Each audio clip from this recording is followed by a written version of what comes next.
I am confused. Being philosophically consistent and being a very honest person, I'm sure you can tell me where God came from. And in addition, once you've told me where God comes from, please try to clarify how you can figure that a spiritual force can have an impact on a material universe to create it. I think that some years ago we already talked about that kind of thing in philosophical circles at any rate, by posing the question, if angels are made of spiritual matter and a pen is made of material matter and spiritual matter displaces no space, how many angels can dance on the tip of a pen?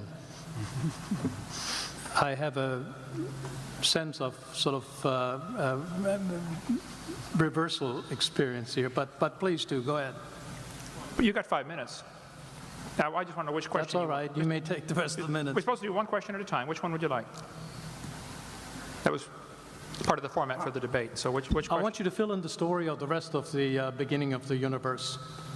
God, spiritual matter, impact on material matter. Okay. So 2 questions. All right. Go ahead. All right, your question, where did God come from, assumes that you're thinking of the wrong, obviously it displays that you're thinking of the wrong God, because the God of the Bible is not affected by time, space, or matter. If he's affected by time, space, or matter, he's not God. Time, space, and matter is what we call a continuum. All of them have to come into existence at the same instant, because if there were matter but no space, where would you put it? If there were matter and space but no time, when would you put it? You cannot have time, space, or matter independently. They have to come into existence simultaneously. The Bible answers that in 10 words. In the beginning, there's time. God created the heaven, there's space, and the earth, there's matter. So you have time, space, matter created, a trinity of trinities there. Just, you know, time is past, present, future. Space has length, width, height. Matter has solid, liquid, gas. You have a trinity of trinities created instantaneously, and the God who created them has to be outside of them. If he's limited by time, he's not God.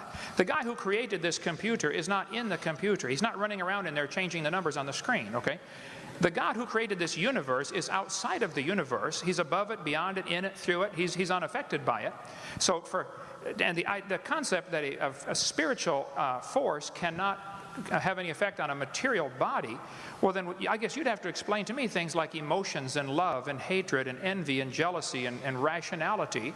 I mean, if your brain is just a random collection of chemicals that form by chance over billions of years, how on earth can you trust your own reasoning processes and the thoughts that you think?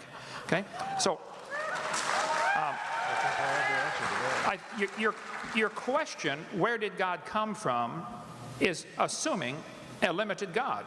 And that's your problem. The God that I worship is not limited by time, space, or matter. If I could fit the infinite God in my 3-pound brain, he would not be worth worshiping, that's for certain. So that's the God that I worship. Thank you.